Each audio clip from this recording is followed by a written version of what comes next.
What's up, guys? Ben here with Tactical Nutrition. I'm going to try to make these videos a bit more often as I grow the channel. But we are cutting through the matrix, cutting through the propaganda, and getting right to the heart of what are the things that you can use to become the best physical version of yourself. Physical, mental, spiritual, all that stuff.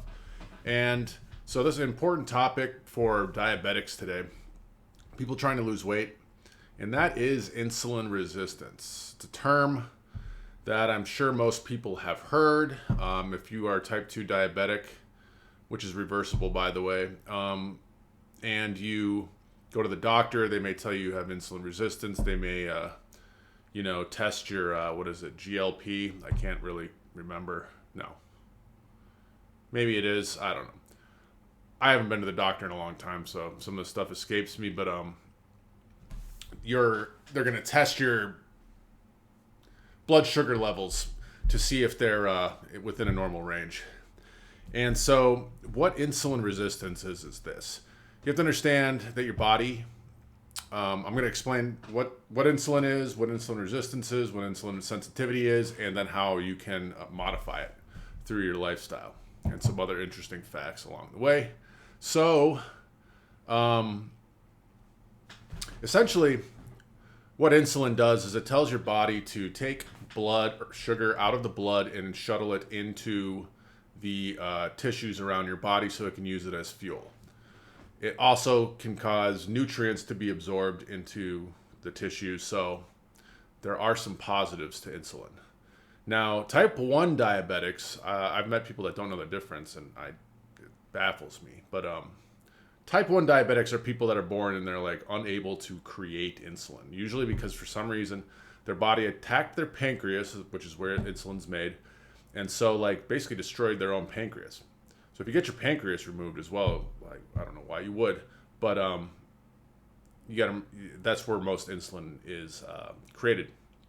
I say most because I've actually seen studies that show that other organs will come in to actually create some of these hormones. It's not as cut and dry as we're told in school. The body is very miraculous. It will try to adapt because insulin is crucial to survival, as anyone that's type 1 diabetic knows. So insulin tells your body to take nutrients, mainly sugar, out of the blood in order so that you don't end up with hyperglycemia, because if you have too much sugar in the blood, just like anything else, it can be catastrophic if left untreated. So what happens is the more insulin your body creates, because the more blood sugar you have, the higher the levels, the more chronic it becomes, then the tissues become resistant to it, and it takes more and more, kind of like a drug, to get the desired effect. Now, the opposite of that is insulin sensitivity, which is generally a good thing. This is more in line with being a healthy person physically. That's where the tissues are very sensitive to insulin, so your body doesn't have to create a lot in order to get the desired effect. It doesn't tax your pancreas. It doesn't tax your system overall. So our goal in weight training, there's things that'll cause insulin sensitivity. One of the biggest ones is weight training. This is why when I train type 2 diabetics, one of the main things is do not just start doing cardio. It's not going to be bad for you to do cardio, but weight training is good for everyone, regardless of who you are, essentially. But with type 2 diabetics, what it does is it causes the muscle tissue to become insulin sensitive because the muscle has been has been depleted of nutrients essentially during the workout, and it needs more.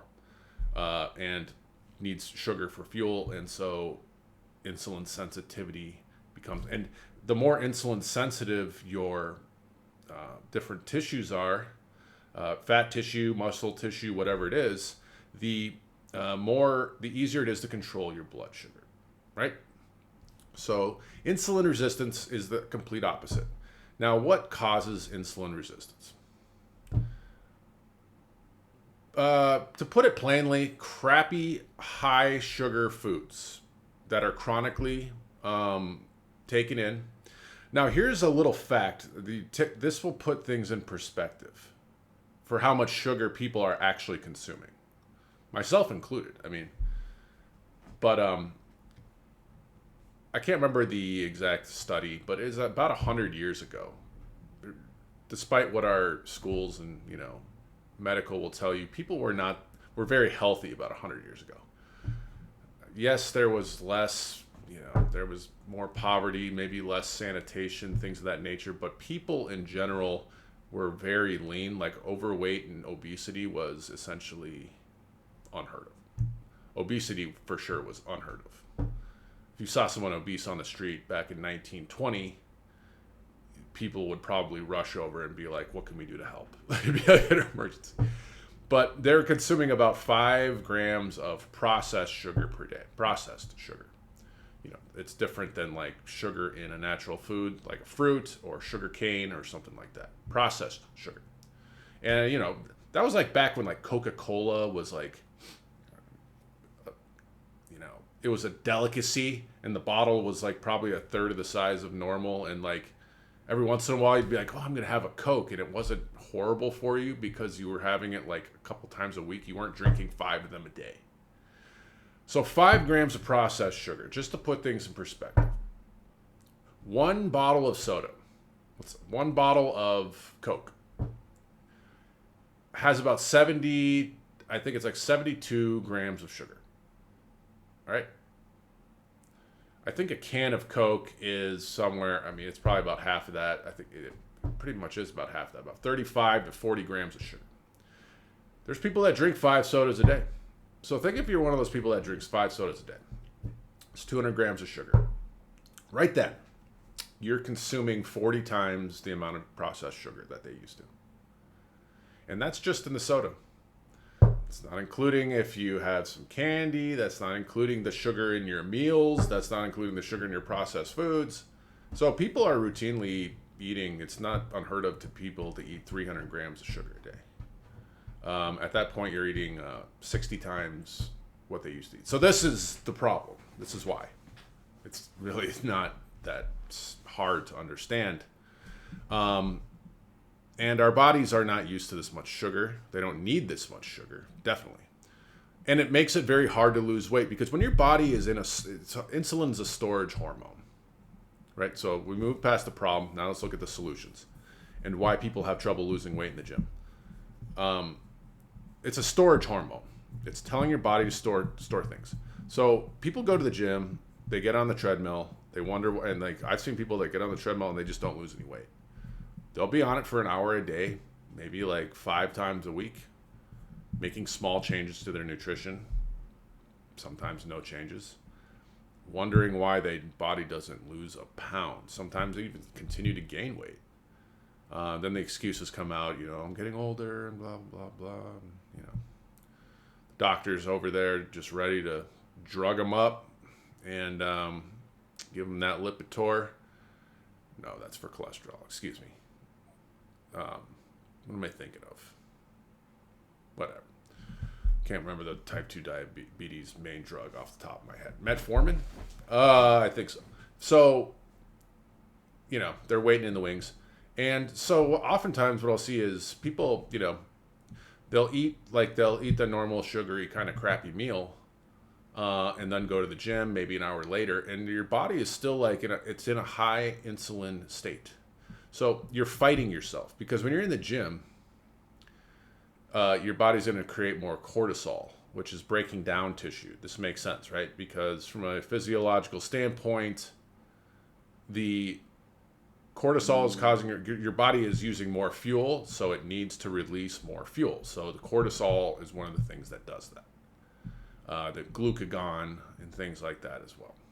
Glucagon is one of the major ones. But anyway, so what happens is your body is like fighting itself and ends up being like nullified.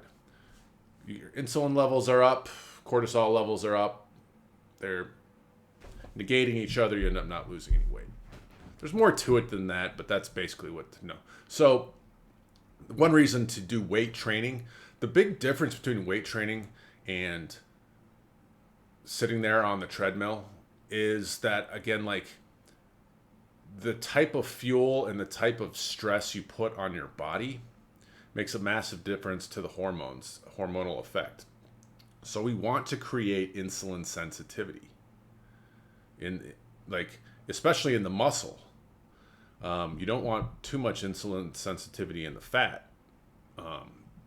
What'll happen though is, and so you do this through weight training, it doesn't have to be like super heavy. It needs to be enough of a stimulus. And I would say for most people, like circuit training would be kind of the best thing, where you're doing several exercises in a circuit. After a while, when you get better at this, I even encourage people to do active rest. I jump rope between sets, things like that. And like, you keep the heart rate up and you're keeping metabolism up, because heart rate hitting certain numbers also causes different effects in your body.